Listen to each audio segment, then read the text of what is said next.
रात होते ही मेरी बहू चीखने चिल्लाने लगती थी और मेरे बेटे को हाथ तक नहीं लगाने देती थी। और मेरा बेटा उसे कमरे में बंद करके मेरे कमरे में सोने आ जाता था और फिर सुबह को दोनों ठीक होते, जैसे कुछ हुआ ही ना हो। मैं हैरान हो जाती थी। एक दिन रात जानने के लिए मैं पहले से ही कमरे में छुप गई और उसके बाद जो कुछ मैंने देखा वह देखकर तो मेरे पैरों तले से ज़मीन खिसक गई, क्योंकि मेरी बहू तो किसी और के साथ। मेरा नाम कल्याणी है। मेरा एक ही बेटा है और मैं अपने बेटे से बहुत प्यार करती हूँ। बचपन से ही हमने अपने बेटे को बहुत लाड प्यार से पाला है। मेरा बेटा हमसे जिस चीज़ की भी ख्वाहिश करता था तो हम उसको वही चीज़ लाकर दे दिया करते थे। हमने कभी भी अपने बेटे की ख्वाहिश को नहीं मारा था। मेरा बेटा बहुत स्मार्ट और पढ़ा लिखा था। मैं अपने बेटे की शादी ऐसी लड़की से करना चाहती थी जो मेरे बेटे को हमेशा खुश रखे और जिसके आने से हमारे घर में खुशियाँ ही खुशियाँ फैल जाए। मैंने सोच रखा था कि जब भी मेरी बहू आएगी तो मैं उसको कभी भी बहू नहीं समझूंगी, बल्कि अपनी बेटी समझूंगी। अब मेरे बेटे की नौकरी लग गई तो मैं खुश हो गई थी कि अब मुझे अपने बेटे की शादी करनी है। जब मेरा बेटा घर आया तो मैंने उससे कहा, मैं तुम्हारी शादी करना चाहती हूँ और मैं तुम्हारे लिए लड़की ढूंढ रही हूँ। मेरे बेटे ने मायूसी से अपना चेहरा लटका लिया। मुझे ऐसा लगा जैसे वह अपनी शादी की बात पर खुश नहीं हुआ था। मैंने कहा, बेटा कोई बात है तो मुझे बताओ। मेरा बेटा कहने लगा, माँ आपने और पापा ने मेरी ज़िंदगी की हर ख्वाहिश को पूरा किया है। मैं चाहता हूँ कि मैं अपनी मर्ज़ी से शादी करूँ। मैंने कहा, हाँ बेटा क्यों नहीं। हर बच्चे को अपनी मर्ज़ी से शादी करने का हक होता है। अगर तुम्हें कोई लड़की पसंद है तो हमें बता दो। मेरी इस बात पर मेरा बेटा खुश हो गया और कहने लगा, मैं एक लड़की को पसंद करता हूँ, आप उसके घर रिश्ता लेकर चली जाना। मैं और मेरे पति कुछ दिन बाद ही उस लड़की के घर रिश्ता लेकर चले गए थे।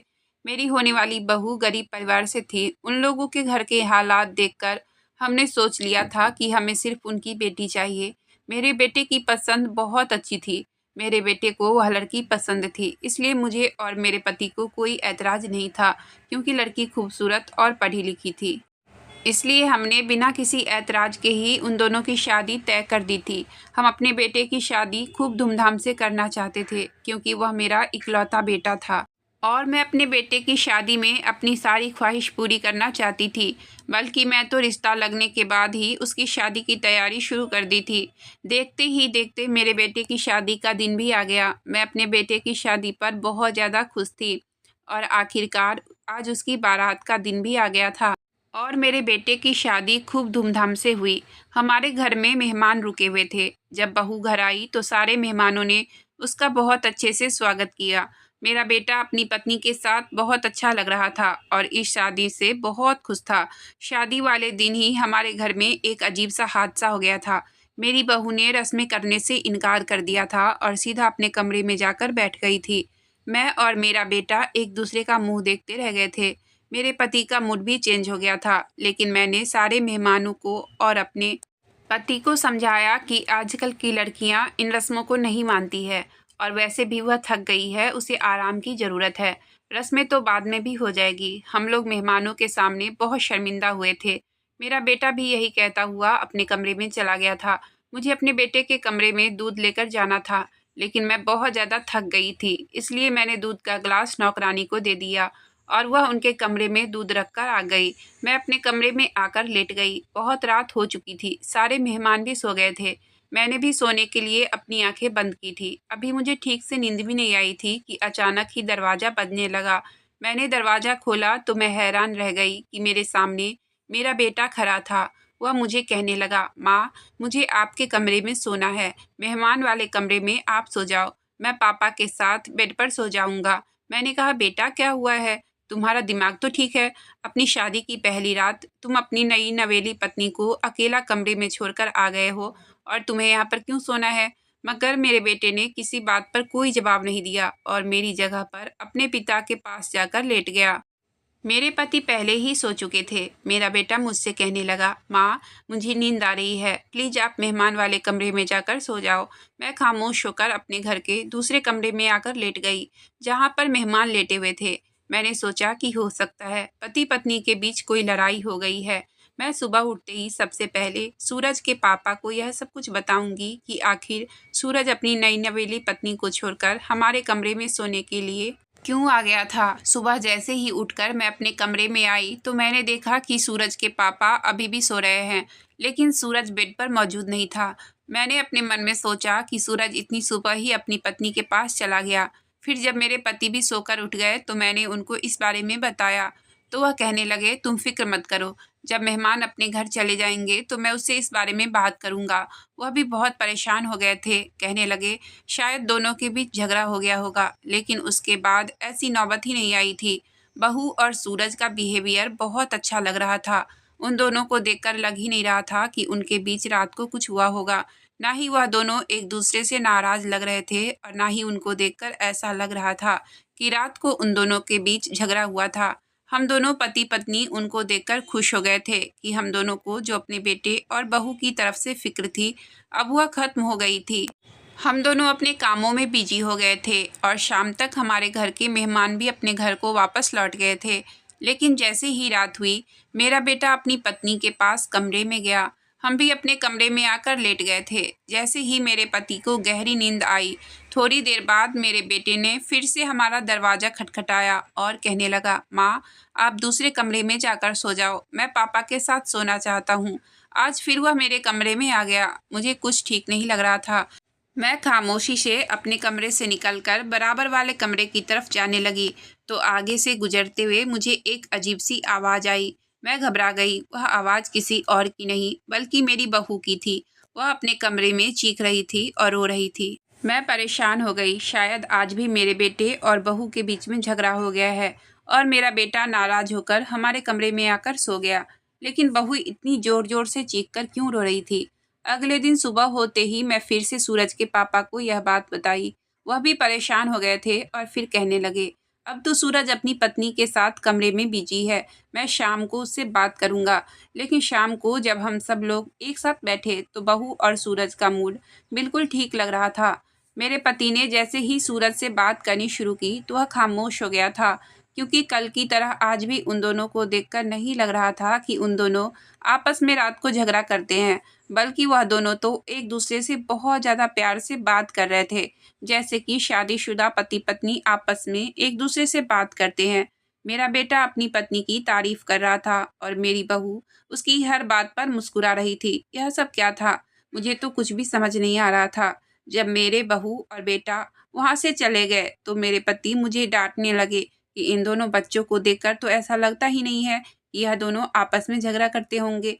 शायद तुम्हारा वहम होगा। मैंने कहा, अगर वहम होता तो सूरज रोज आपके पास जाकर कमरे में क्यों सोता। मेरे पति कहने लगे, शायद उन दोनों के बीच कोई पर्सनल मैटर हो, इसलिए वह मेरे कमरे में आकर मेरे पास लेट जाता है। लेकिन मुझे कुछ समझ नहीं आ रहा था। मेरे बेटे का बिहेवियर रात को कुछ और होता था, सुबह को उठते ही दोनों का बिहेवियर अचानक ही बदल जाता था। हो सकता है शायद सुबह को उन दोनों की नाराज़गी खत्म हो गई होगी। मेरे दिमाग में बस यही बातें घूम रही थी। रात के टाइम पर मेरा बेटा बहू को घुमाने के लिए ले गया। उन दोनों ने कहा कि वह बाहर ही एक साथ डिनर करेंगे। लगभग 8 बजे वह दोनों घर से निकल गए थे। मैं इस बात से खुश थी कि चलो, दोनों बच्चों के बीच सब कुछ ठीक हो गया था। लेकिन ना जाने क्यों मेरे दिल में एक झटका सा लगा था कि बहू और सूरज के बीच में ज़रूर कोई ना कोई गड़बड़ है। जो रात होते ही वह दोनों एक दूसरे से अलग होने के बावजूद एक दूसरे के साथ सुबह में खुश हो जाते हैं। यह बात मेरे लिए तो काफ़ी हैरान कर देने वाली थी और मैं सोचते-सोचते ही इतना परेशान हो जाती थी कि मेरे सर में दर्द होने लगता था।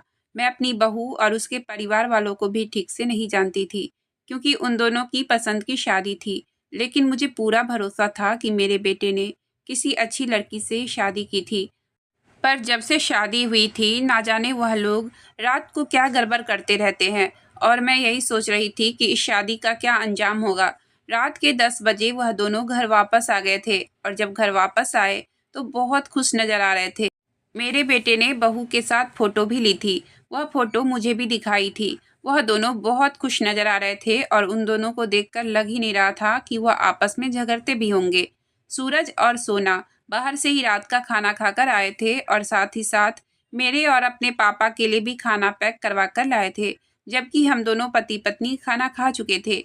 लेकिन मुझे खुशी हुई थी कि मेरे बेटे को अपने माँ और पापा की परवाह थी। पत्नी आने के बाद वह नहीं बदला था। थोड़ी देर मुझसे बात करने के बाद वह दोनों अपने कमरे में चले गए। मुझे किचन का कुछ काम करना था, इसलिए मैं किचन में जाकर अपने काम में बिजी हो गई। 1 घंटे ही गुजरे थे कि अचानक मेरे बेटे के कमरे का दरवाज़ा खुला। मैंने जैसे ही अपने बेटे के कमरे की तरफ देखा, तो मेरा बेटा अपने कमरे से बाहर निकल रहा था और कमरे के दरवाजे को बाहर से बंद कर रहा था। मैं उसे ऐसा करता हुआ देखकर बाहर चली गई। वह मुझे भी शर्मिंदा होकर देखने लगा और कहने लगा कि मैं आपके कमरे में सोने जा रहा हूँ। आपको जब नींद आएगी तो आप बराबर वाले कमरे में सो जाना। मतलब आज भी वह अपनी पत्नी को कमरे में छोड़कर मेरे कमरे में सोने चला गया था। मुझे बड़ी हैरत होती थी कि मेरी बहू अपने पति को कमरे से जाने क्यों देती है। कमरे का झगड़ा कमरे के अंदर भी तो रखा जा सकता है।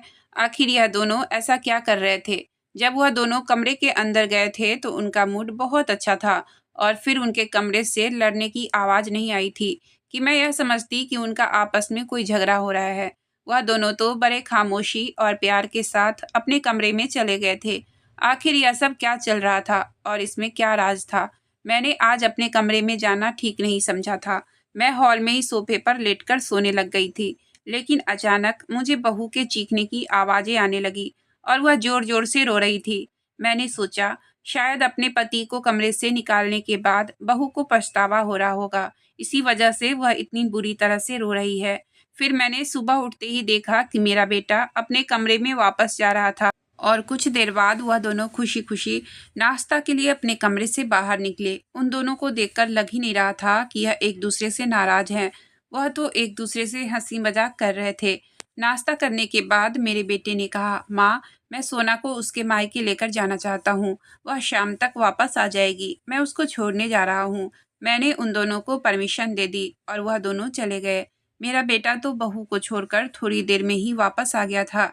जब वह आकर मेरे पास बैठा तो मैंने उससे बात की और कहा, यह तुम दोनों के बीच क्या चल रहा है? अगर तुम उस लड़की के साथ खुश नहीं हो तो तुमने शादी ही क्यों की? रोज रात को तुम दोनों अजीब तरह का तमाशा करते हो। तुम्हारी पत्नी इतनी ज़्यादा बुरी आदत की है कि रात को वह तुम्हें अपने कमरे से बाहर निकाल देती है और तुम खामोशी से निकलकर मेरे कमरे में आ जाती हो। मेरी बात सुनकर मेरा बेटा घबरा गया था और बात को टालने की कोशिश करने लगा। कहने लगा, ऐसी कोई बात नहीं है, आपको गलतफहमी हो रही है। लेकिन उसने मुझे अपनी लड़ाई की वजह नहीं बताई। मुझे कोई गलतफहमी नहीं हो रही थी, बल्कि मुझे लग रहा था कि इन दोनों के बीच ज़रूर कुछ गलत चल रहा है। शादी को धीरे-धीरे 1 महीने हो गए थे, लेकिन हर रोज़ वही तमाशा लगा रहता था। जिस दिन से मेरे बेटे की शादी हुई थी, वह मेरे कमरे में ही सो रहा था और मुझे पास के कमरे में सोना पड़ता था। इस बात पर मेरे पति भी उससे कुछ नहीं कहते थे। उनका कहना था कि हो सकता है पति पत्नी के आपस का पर्सनल मैटर हो, इस वजह से वह दोनों एक दूसरे के साथ नहीं सोते हैं। अगर वह दोनों झगड़ा करते तो एक दूसरे के साथ इतना ज़्यादा खुश नहीं होते। मेरे पति कहते थे कि उन दोनों को देखकर लगता ही नहीं है कि वह दोनों आपस में झगड़ा करते होंगे। बस तुम्हें ही गलतफहमी लगी रहती है। ना जाने तुम अपने दिमाग में बच्चों के लिए क्या क्या सोचती रहती हो। मैं बहुत परेशान हो गई थी कि आखिरकार मैं क्या करूं। बहू के कमरे से सारी रात चीखने की आवाज़ आती रहती थी। बेटे से पूछने की कोशिश की तो उसने साफ मना कर दिया। मैंने अपनी बहू से भी पूछा, तुम ऐसा क्यों कर रही हो? मगर उसने भी मुझे कुछ नहीं बताया। मैंने उसको इस बात पर डांटा भी कि अगर तुम्हें मेरे बेटे से शादी करनी ही थी तो फिर उसके साथ खुश रहो और सुखी सुखी अपनी ज़िंदगी गुजारो। इस तरह से करने की क्या ज़रूरत है? मैंने अपनी बहू को बहुत सारी बातें सुनाई थी, लेकिन उसने मेरी किसी बात का कोई भी जवाब नहीं दिया था। वह सिर्फ खामोश बैठी हुई मेरी बातें सुनती रही। मुझे उस पर और भी ज़्यादा गुस्सा आ रहा था कि अगर मैं बहू से कोई बात पूछ रही हूँ तो वह मुझे मेरी बात का जवाब नहीं दे रही है। दूसरी तरफ मेरे बेटे का बिहेवियर भी यही था। दोनों ही सच बताने के लिए तैयार ही नहीं थे और रात को अलग-अलग कमरे में सो जाते थे। और जब सुबह उठते तो इनमें आपस में इतनी ज़्यादा मोहब्बत होती कि जिसे देखकर कोई कह ही नहीं सकता था कि बहू सूरज को कमरे से बाहर भी निकाल सकती है। दोनों रोज़ शाम को घूमने भी जाते थे और फिर घर को डिनर करके ही वापस लौटते थे। पड़ोस के लोग भी उनकी मोहब्बत की तारीफ़ किया करते थे, लेकिन उन्हें क्या पता था कि रात को यहाँ पर क्या तमाशा होता है। यह तो सिर्फ मैं जानती थी कि मैं किस दुख से गुजर रही हूँ। मैं बहुत ज़्यादा परेशान रहने लगी थी। लेकिन बहू मुझे यही कहती थी कि माँ, हमारे बीच में किसी तरह की कोई नाराज़गी नहीं है, आपको फ़िक्र करने की कोई ज़रूरत नहीं है। हम अपना मैटर खुद सॉल्व कर लेंगे। मगर वह मुझे बताने के लिए तैयार क्यों नहीं थी कि वह ऐसा क्यों करती है। मेरा बेटा भी यही कहता कि मुझे अपनी पत्नी से कोई परेशानी नहीं है, लेकिन मुझे कहीं न कहीं अपने बेटे पर शक होने लगा था। ज़रूर कोई बड़ी बात थी। यह दोनों पति-पत्नी मुझसे छुपा रहे थे और बताने के लिए तैयार नहीं थे। मैंने आज फैसला कर लिया था कि मैं कमरे का राज जानकर ही रहूँगी। आखिर मेरी बहू सूरज को कमरे से बाहर क्यों निकालती है? मैंने अपने बहू और बेटे पर नज़र रखनी शुरू कर दी। मेरे बेटे का ऑफिस की छुट्टियों के दिन भी खत्म हो गए थे और मैं भी सारा दिन घर पर ही रहती थी। जब मेरे बेटे की शादी नहीं हुई थी, मैं अकेली घर पर रहती थी। इसी वजह से मैं पड़ोस में अपनी सहेली के घर चली जाती थी और थोड़ा वक्त वहाँ गुजार कर आती थी। लेकिन जब से मेरे बेटे की शादी हुई थी, मेरा वहाँ पर जाना नहीं हुआ था। सूरज ने भी ऑफिस जाना शुरू कर दिया था। मेरे पति तो शादी के 4-5 दिन के बाद ही नौकरी पर जाने लगे थे। मैंने यही सोचा था कि अब मैं घर में रहूँगी और अपनी बहू पर नज़र रखूँगी और देखूँगी कि ऐसा क्यों करती है। उसका ऐसा करना बिल्कुल ठीक नहीं है, लेकिन मैं सारा दिन उसके साथ घर में दिन गुजारती थी, तो मुझे उसकी किसी भी हरकत पर शक नहीं होता था। फिर ना जाने क्यों वह मेरे बेटे को कमरे से बाहर निकाल दिया करती थी। एक दिन मैंने सोचा कि मेरा बेटा जब अपने कमरे में जाएगा, तो मैं उन दोनों के बीच की बात सुनूंगी और कमरे की खिड़की से झाँक कर देखूंगी कि वह दोनों आपस में क्या करते हैं। वह दोनों पहले तो इधर-उधर की बातें कर रहे थे। मुझे लगा शायद उन दोनों के बीच सब कुछ ठीक है। मैं पीछे पलटकर अपने कमरे की तरफ जाने लगी थी कि इतनी ही देर में जब मैं अपने बारे में बात होती सुनी, तो मैं उन दोनों की बात सुनकर रुक गई और बात को गौर से सुनने लगी। मेरी बहू बेटे से कह रही थी कि माँ तो हम दोनों के पीछे हाथ धोकर पड़ गई हैं। बस हमेशा यही जानने में लगी रहती हैं कि रात को तुम कमरे से बाहर क्यों निकल जाते हो। उन्हें ऐसा लगता है कि मैं तुम्हें कमरे से बाहर निकाल देती हूँ। तुम अपनी माँ को समझा दो कि वो हमारे बारे में जानने की ज़्यादा कोशिश ना करे और हमारे मामलात से दूर रहे। हम दोनों खुशी-खुशी ज़िंदगी गुजार रहे हैं और उनके सामने भी अच्छे से रहते हैं। ना जाने उन्हें हमसे क्या प्रॉब्लम रहती है। बहू की ऐसी बातें सुनकर तो मुझे गुस्सा आ गया था, लेकिन मुझे ऐसा लगा कि मेरा बेटा मेरे खिलाफ अपनी पत्नी से यह बात नहीं सुन सकता है। लेकिन जो बात मेरे बेटे ने कही, वह सुनकर तो मैं हैरान रह गई थी। मेरे बेटे ने अपनी पत्नी से कहा कि तुम फिक्र मत करो, मैं माँ को समझा दूंगा। और फिर मेरा बेटा रात के टाइम पर मेरे पास आया और मुझे समझाने लगा, कहने लगा, मेरी पत्नी मेरे साथ बहुत अच्छे और प्यार से रहती है। आपको हमारे मैटर में बोलने की कोई ज़रूरत नहीं है। यह सुनकर मेरी आंखों में आंसू आ गए थे। क्या इसी दिन के लिए मैंने अपने बेटे की शादी कराई थी? मैंने फैसला कर लिया था कि अब मैं उनके किसी भी मामलात में दखल अंदाजी नहीं करूँगी। और फिर मेरे बेटे ने यह भी कहा कि अगर आपने हमारे शादीशुदा ज़िंदगी में दखल अंदाजी करने की कोशिश की, तो मैं यह घर छोड़कर अपनी पत्नी के साथ दूसरे घर में शिफ्ट हो जाऊंगा। यह बात सुनकर तो मैं रोने लगी थी और तभी से मैंने सोच लिया था कि यह दोनों अपना अच्छा बुरा खुद जानते हैं। जब वह दोनों अपनी ज़िंदगी में खुश हैं, तो मेरा बोलने का कोई मतलब ही नहीं बनता है। लेकिन मेरे बेटे और बहू का रोज़ रोज़ का यही रूटीन बना हुआ था। मैं दूसरे वाले कमरे में शिफ्ट हो गई थी और मेरे पति के साथ मेरा बेटा सोता था। मैं चाहती तो अपने बेटे से यह भी कह सकती थी कि तुम बराबर वाले कमरे में सो जाया करो, लेकिन अब मैंने इससे ज़्यादा बातचीत करना छोड़ दिया था। इसलिए मैं मजबूरी में अपनी जगह अपने बेटे को देकर बराबर वाले कमरे में सोने लगी थी। लेकिन मुझे यह भी टेंशन होती कि बहू सारी रात क्यों चिल्ला चिल्ला कर रोती है। लेकिन अब मैं इस बारे में ज़्यादा सोचना बंद कर दिया था। मैं बहू से भी ज़्यादा बात नहीं करती थी।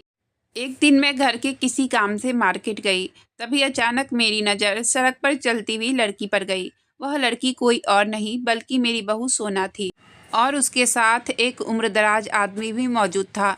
ये आदमी उसके पापा या भाई तो नहीं थे, लेकिन कौन था मैं ठीक से देख नहीं पाई थी कि मेरी बहू के साथ कौन था। जब मैं घर पहुंची तो मेरे आने के 5 मिनट बाद ही बहू भी घर आ गई थी। मैंने अपनी बहू से पूछा, सोना तुम कहाँ गई थी? तो कहने लगी, मैं अपने मायके गई थी और अभी अभी आई हूँ। लेकिन मैंने सोचा कि सोना तो मुझे मार्केट में किसी आदमी के साथ नजर आई थी। इसका मतलब वह मुझसे झूठ बोल रही थी। मेरी आंखों ने कुछ गलत नहीं देखा था। मैं खुद सोना को पैदल आते हुए उम्रदराज आदमी के साथ देखा था और सोना कह रही थी कि वह मायके से आ रही है। लेकिन मेरे दिल में अजीब अजीब से ख्यालात आ रहे थे। मुझे ऐसा लग रहा था सोना मुझसे बहुत बड़ा झूठ बोल रही है। कुछ दिन बाद जब मैं मंदिर गई तो फिर से रास्ते में सोना को उस आदमी के साथ चलते हुए रास्ते पर देखा था। अब तो मुझे पक्का यकीन हो गया था कि सोना मेरे बेटे के साथ कुछ गलत कर रही है, उसे धोखा दे रही है। इसने मेरे बेटे से ना जाने क्यों शादी की थी। जब चोरी चुपके उसे इस आदमी से मिलना था तो मेरे बेटे से शादी क्यों की? मैं समझ गई थी कि सोना ने किसी न किसी मजबूरी में आकर ही सूरज के साथ शादी की है, क्योंकि उसने अभी तक मेरे बेटे को दिल से एक्सेप्ट नहीं किया था। वह रात को मेरे बेटे को कमरे से बाहर निकाल दिया करती थी। आखिर यही वजह हो सकती है जो सोना रोज रात को ऐसा करती थी। मेरा बेटा तो उसे दिल से मोहब्बत करता था, फिर मेरी बहू यह क्या खेल खेल रही थी। मेरा बेटा अपनी पत्नी की हर बात मानता था, जैसा वह कहती थी वैसा ही किया करता था। अब की बार जब सोना अपने मायके का बहाना बनाकर घर से बाहर निकली तो मैं भी चुपके चुपके उसका पीछा करने लगी, लेकिन एक पतली सी गली में जाकर वहाँ कहीं खो गई थी। मैंने उसे ढूंढने की बहुत कोशिश की, लेकिन मुझे वह कहीं नजर नहीं आई। मैं बहुत देर तक वहीं खड़ी होकर उसके आने का इंतजार करती रही। तभी अचानक मुझे एक रिक्शा मिल गया। मैं उस रिक्शा में बैठकर घर आने ही वाली थी कि अचानक उस पतली सी गली से वह उम्रदराज आदमी और सोना बाहर निकले। वह दोनों आपस में कुछ बातें करते हुए आ रहे थे। तभी मैंने अपना मोबाइल निकाला और उनकी वीडियो अपने मोबाइल में रिकॉर्ड करने लगी। उनकी वीडियो मैंने अपने पास सबूत के तौर पर सेव कर ली थी, ताकि वह वीडियो मैं अपने बेटे को दिखा सकूं। लेकिन सिर्फ एक वीडियो ही मेरे लिए काफ़ी नहीं थी, मुझे और भी सबूत इकट्ठे करने थे, ताकि मैं सोना का पर्दाफाश कर सकूं। मैं बैठे बैठे अपने दिमाग पर जोर डालकर गहराई के साथ सोच रही थी।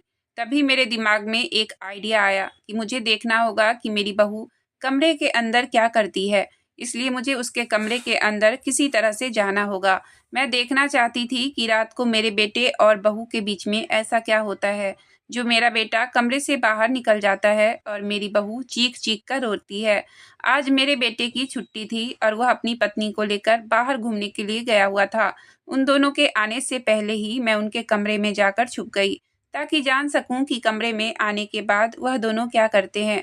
हमारे घर एक बैक साइड का दरवाज़ा बाहर वाली गली में खुलता था, जो मेरे बेटे के कमरे में ही था।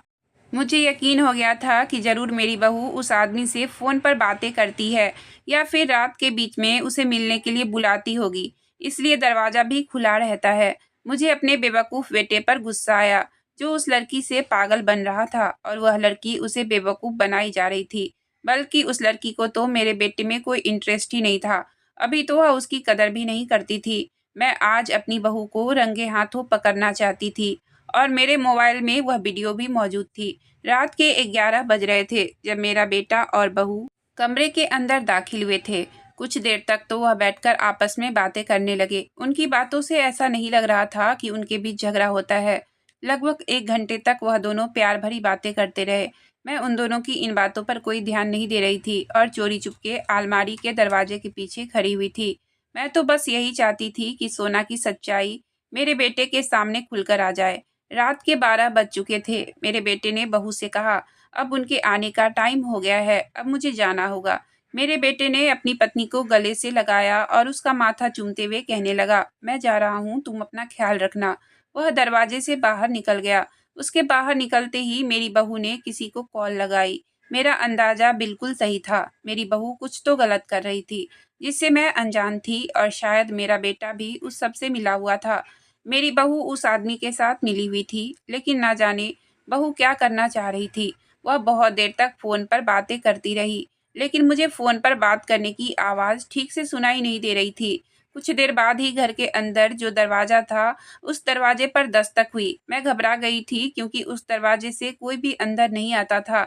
मेरी बहू ने जब दरवाज़ा खोला तो मैं हैरान रह गई कि यह वही आदमी था जिसको मैंने उसके साथ रास्ते में चलते हुए देखा था। मुझे अपनी बहू पर बहुत गुस्सा आ रहा था कि रात के टाइम पर बंद कमरे में उसने किसी गैर मर्द को बुलाया था, जो कि ना उसका कोई रिश्तेदार था, ना ही उसका कोई जान पहचान वाला था। तो फिर वह यहाँ पर अकेले कमरे में एक खूबसूरत कम उम्र की औरत के साथ क्या करने आया था। मैंने सोच लिया था कि अगर वह दोनों कुछ भी गलत करेंगे तो मैं शोर मचाकर अपने पति और बेटे को कमरे के अंदर बुला लूँगी और रंगे हाथों अपनी बहू और इस आदमी को पकड़वा दूँगी। लेकिन यह क्या था? थोड़ी देर बाद सूरज भी कमरे में आ गया था। अपने बेटे को देखकर मैं हैरान रह गई थी कि यह क्या चल रहा था। इसका मतलब मेरे बेटे को सब कुछ पता था कि कमरे में कौन आता है। क्या मेरा बेटा इतना बेगैरत हो गया है कि अपनी पत्नी को किसी दूसरे मर्द के साथ देखकर उसे कुछ महसूस नहीं होता, बल्कि वह भी उस आदमी के साथ हंस हंस कर बातें कर रहा था और उसका हाल पूछ रहा था। वह आदमी था तो लगभग 35-40 साल की उम्र का, लेकिन कपड़ों से काफ़ी ज़्यादा अमीर लग रहा था और पढ़ा लिखा लग रहा था। मुझे यह देखकर और भी ज़्यादा गुस्सा आ रहा था कि मेरा बेटा यह क्या कर रहा है। मुझसे बर्दाश्त नहीं हुआ और मैं उन लोगों के सामने आकर खड़ी हो गई और मैंने गुस्से से तेज आवाज़ में कहा, यह सब क्या हो रहा है। मुझे देखकर वह तीनों हैरान रह गए थे। मैंने अपने बेटे से कहा, सूरज, तुम्हें शर्म नहीं आती? तुम्हारी पत्नी का इस आदमी के साथ अफेयर चल रहा है और तुम अपनी पत्नी के खिलाफ जाने के बजाय उसका साथ दे रहे हो। मैंने कई बार तुम्हारी पत्नी को इस आदमी के साथ मिलते हुए देखा है। तुम अपनी बीवी को समझाने के बजाय इस आदमी को अपने घर में इज्जत दे रहे हो। आखिर तुम्हारी इज्जत कहाँ पर चली गई है? तुम्हें शर्म नहीं आती है अपनी पत्नी को किसी दूसरे मर्द के साथ कमरे में बंद करने पर? क्या तुम अपनी पत्नी की मोहब्बत में इतने अंधे हो गए हो कि तुम्हें कुछ अच्छा बुरा दिखाई भी नहीं देता है? मेरे बेटे ने मेरे सामने हाथ जोड़ दिए और कहने लगा, माँ, बस अब खामोश हो जाओ, मैं आपसे और बातें नहीं सुन सकता। उस आदमी ने और बहू ने भी अपनी नज़रें झुका ली थी। मेरा बेटा कहने लगा, आपको नहीं पता सोना कितनी बड़ी परेशानी में उलझी हुई है, और आप उसकी परेशानी जानोगी तो आप भी मेरी पत्नी से नफ़रत करने लगोगी। आज जो सच्चाई मैं आपको बताने जा रहा हूँ, उसको सुनकर शायद आपको बहुत बड़ा धक्का लगेगा। मैं आपको बताना तो नहीं चाहता हूँ, लेकिन जब बात मेरी पत्नी की इज्जत पर आ रही है, तो मुझे मजबूरन आपको सब कुछ बताना पड़ रहा है कि यहाँ पर क्या होता है। आज आपके सारे सवालों के जवाब मैं देता हूँ, क्योंकि मैं भी आपसे इस बात को छुपाकर तंग आ गया हूँ। मेरी पत्नी इस आदमी से मिलती है और मेरी परमिशन से ही यह दोनों इस घर में मिलते हैं, और आप जानना चाहती हो कि यह आदमी हमारे कमरे में क्यों आता है? क्योंकि यह एक साइकेट्रिस्ट है। यह इस शहर के जाने माने साइकेट्रिस्ट है। सोना शादी से पहले ही इनकी पेशेंट है और यह मेरी पत्नी का इलाज करने के लिए यहाँ पर आते हैं। अपने बेटे की बात सुनकर मैं सोच में पड़ गई थी कि कैसा इलाज और क्या हुआ है बहू को। सूरज ने बताया कि सोना एक दिमागी पेशेंट है। इसके पापा शादी से पहले सोना का इलाज नहीं करवा सकते थे, क्योंकि उनके पास इतने पैसे ही नहीं थे कि वह बड़े डॉक्टर से सोना का इलाज करवा सके।